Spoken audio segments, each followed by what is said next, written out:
welcome to another tutorial with me and Jay. Today we're looking at looper pedals. Looper pedals have become very popular recently with the likes of Ed Sheeran making them very popular.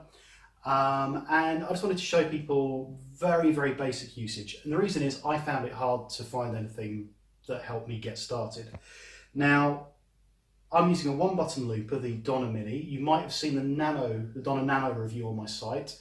This is just a simpler version, but slightly bigger, and for me it's a much easier one to teach with because one button, one volume control. Into that I've got an incredible V pedal going in on the Fender Twin just to give a boost. That's all going to an iRig HD2 into a Fender Twin clean setting on Amplitube on the iPad. Now, one button loopers all work pretty much the same way. Click once to record, click again to play, click again to overdub. What does overdub mean? Overdub means that it will record over the original loop.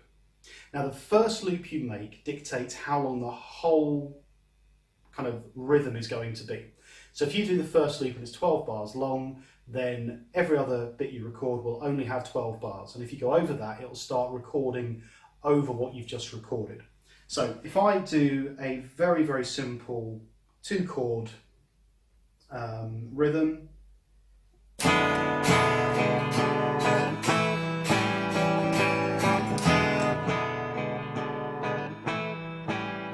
can hear it's playing it back, and I can press again to start recording something over the top.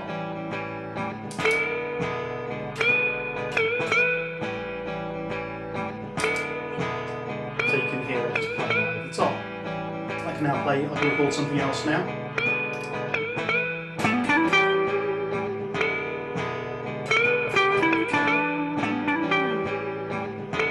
Here, as I play more, the layers build up and up and up. Now, with these, you double tap to stop. The other thing you can do is undo the last track. So if I didn't like what I just played, I can press and hold just to get rid of it. And it's gone. And to delete the whole thing from stop, you press and hold. And it's all gone. Very simple. Now, the bit that's difficult is getting the initial rhythm. So there's a few things to remember. You structure your loop the way you structure music in general. You start with a beat, then the rhythm bits like bass or chords, then the solo. You don't start with the solo, then work your way backwards because you need that initial rhythm. So if you're going to do 12-bar blues, you start maybe with the chords.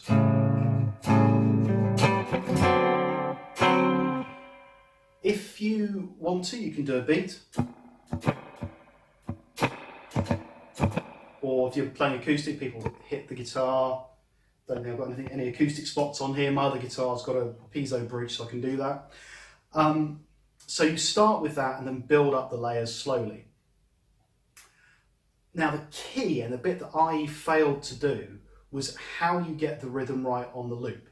If you start and stop the pedal at the same time as you start and stop the guitar, you're never going to get the rhythm quite right because there's that bit where you stop, there's that bit where you start. So if I try it now, I'll just go straight in.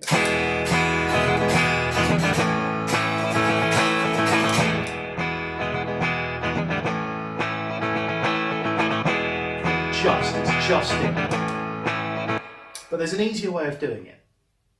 What you need to do is you need to start playing the rhythm first and then kick into the loop. Once you've got to the bit you want to stop on, you go back to the beginning before you press the stop. So rather than stopping, so on this one, rather than stopping on this A, stop on that E. So, and come into it on a beat as well. So rather than just going, go 1, 2, 3, 4. Okay, so.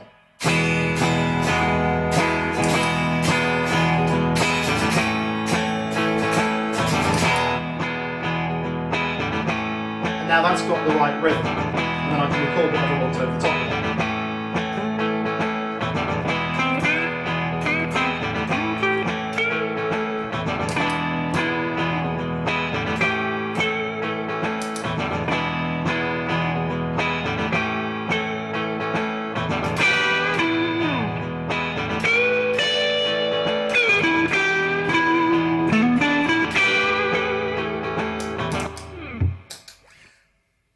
how you get that kind of crisp rhythm. You don't stop and start, you flow into it. So, you know, 1, 2, 3, 4, start, 2, 3,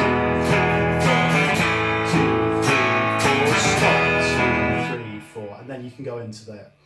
The other thing to do, if you're trying to do this live, is not to build a really big rhythm section and then spend ages getting back to the beginning of the loop. Because what normally happens is the looper will flash twice, or will do a little flash when it comes to the beginning of the loop. So if we watch this, you'll see in a second that the flash. There, that means to come back to the beginning of the loop. And that's kind of all there is to setting it up. It's building those layers up. So if we were to maybe build a slightly more complex one.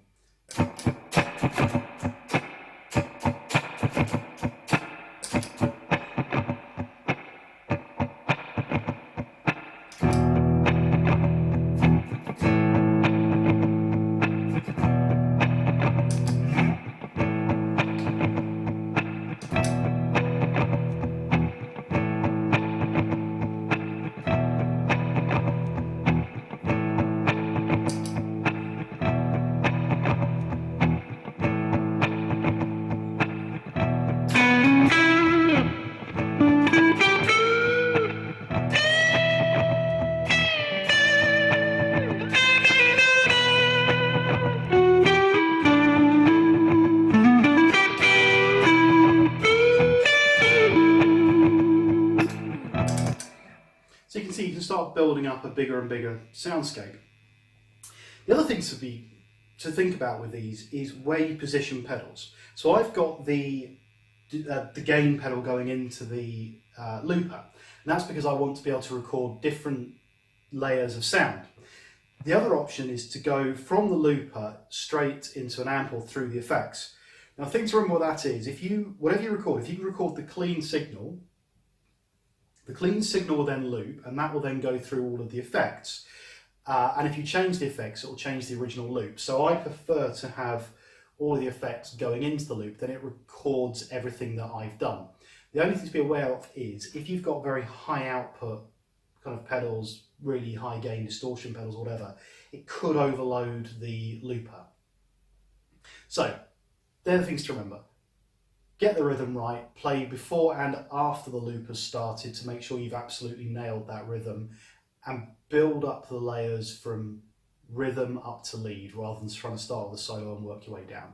Okay, so finally I'm going to use the looper in the middle of something I'm doing. So I'll do an intro and then play over the loop, and then it'll fade out to black.